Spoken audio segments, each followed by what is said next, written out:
Hey there everyone, it is Maria Young here, and thank you guys so much for tuning in to yet another episode of my orchid and also my plant adventures. And today what we're going to be focused on is this big humunga dunga wunga of a giant white birds of paradise, also known as the Strelitzia Nicolai.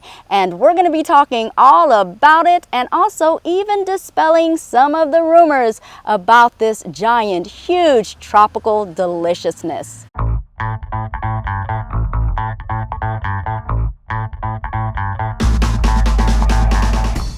And this beautiful plant right here is also commonly known as the wild banana plant, and I can definitely see the correlation to the nickname, especially with its growth structure of the trunk or the stem area. Definitely emulates the banana plant.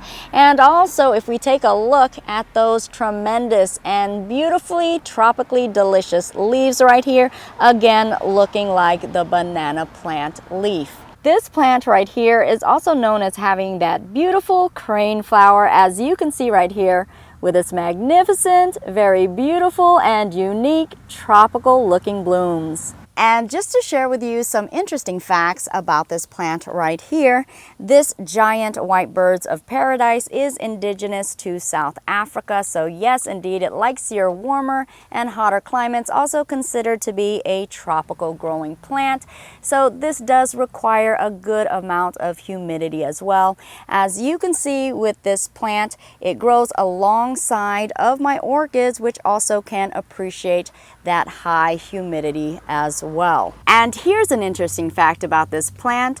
It is said that in some areas and also in some regions, this plant is actually used for medicinal purposes, where it is used to treat inflamed glands and also sexually transmitted diseases. Now, when I did first get this plant right here, and unfortunately the view is being obstructed with my other plants, but it's right in this area.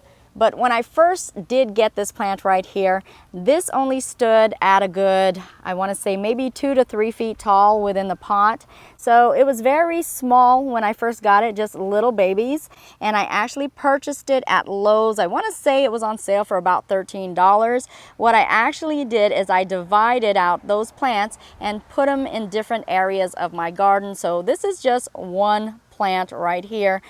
As you can see, they did multiply. So these are clumping plants. They will begin to clump and grow out their little babies at the base and then grow more plants. So these can become quite a massive amount of these birds of paradise. And just to give you a better view of how well they do clump up, here's one in particular. This is a baby growing.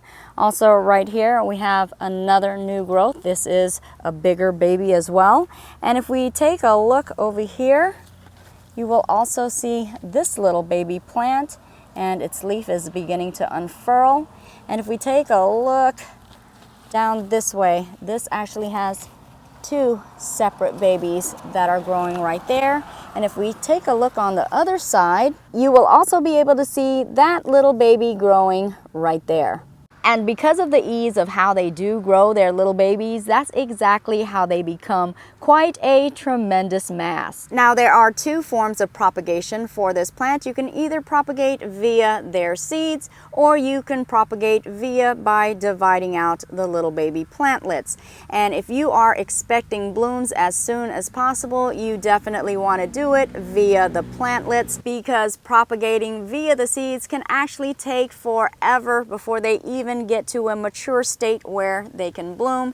And if you actually propagate via the plantlet, you can have them bloom in about 2 to 3 years, as you can see with this fella right here. And this one's not so big at all, and it is already blooming. Okay, so let's go ahead and talk a little bit about measurements here, because these can get very, very, very tall. Now, this one in particular is one of my larger ones, and I have to say this is about 15 feet, maybe even closer to 20 feet. That is how tall it is. Look, it's really, really, really, really, really, really, really, really, really, really tall. Yes, it is. And again, this is about 20 feet tall or close to that, but this can actually grow to 30 feet tall, believe it or not. So even if you do pick one of these up at a smaller size, say about 2 to 4 feet tall, do not be bamboozled, guys, into thinking that they are going to stay that size, because you may actually in fact have a monster on your hands. And here we are, guys, at another section of my garden. I definitely wanted to show you another portion of the plant. I planted one of the divisions here, and as you can see, they did clump up, grow up their little babies. And even though this is actually smaller in size, again, these are the babies. The actual huge one that I had here actually blew over in one of our storms. And this right here is just the front view. I definitely wanted to show you just how much they clump up and grow all of their massive leaves right here, as you can see. And within that area, I can't really see in there, but there are tons of babies that are coming up. So this, in fact, will also become quite a massive size again. And if we take a look at this portion of the plant right here, do you see it? Because this birds of paradise right here is actually not a birds of paradise at all. This is a banana plant. So yes, this is the actual and literal banana plant, but I wanted to give you an example of how similar and how close they look. Now, taking a look at those larger leaves, and I'm actually standing at quite a distance away from the plant because, as you can see, it is way far up there. But the leaves can actually extend out to 7 feet in length, or even larger than that. So that's how large those leaves can get. And those spectacular blooms right there can get quite humunga dunga wunga themselves, measuring at about 7 inches in height and also about 18 inches in length. Yes, they are as tremendous as the plant is. And speaking of those spectacular blooms, they also have a very neat way in which they bloom. They actually come off of a bract. And even though multiple blooms can bloom at one time, they are somewhat sequential bloomers, as they will continue to create their blooms and continue to bloom forth. As you can see with all of the remnant of the blooms right there, take a look at that. Look how many blooms that this has bloomed. Isn't that absolutely amazing? And if your plant is happy and healthy, it will bloom throughout the year. I mean, you should always have something in bloom. As you can see, this one has one spike right there. I don't know how well you can see it. This one was flowering right there as well. And then if you look on this side, this one is also flowering right there, and also one right there. And this one right here actually just finished flowering, but it also had a spike. And I mean, if we look throughout, you will see remnant of older spikes as well that have bloomed out. So as you can see throughout the entire plant, I mean, you're going to notice so many inflorences, new and also old. And of course I showed you that right there. I mean, that just really shows you its tremendous bloom power that this has. And take a look right here. I didn't even realize, but right there, that's actually a new flower inflorences that is coming up, or flower spike I like to call them, because I do collect orchids. But this is how they actually look before they actually begin to bloom. So you are seeing that they do have somewhat of a capsule, that I like to call it at least, that bract that comes from the inflorences, and that is where those beautiful, very unique flowers will emerge from. And yet another amazing thing about these blooms right here, not only are they striking in appearance, but they, believe it or not, also provide a whole lot of food for our animals and also our critters that surround us. Because in this area right here will actually hold an ample amount of nectar. And the nectar is so filled within here, if you were to squeeze, just a whole flooding of that nectar would come out. So indeed, this also provides nectar and food to our animals and our critters. Even some types of birds will feed off of this as well. So how amazing and spectacular is that? And the actual bloom time for this plant is between May all the way into December. So you have about 7 months of bloom time. I mean, it is in bloom more than it is not. Okay, so let's go ahead and talk about how hardy and also how tolerant these plants are. Now, it should be noted that I do live in Florida and these are my garden plants, so they stay out all year round.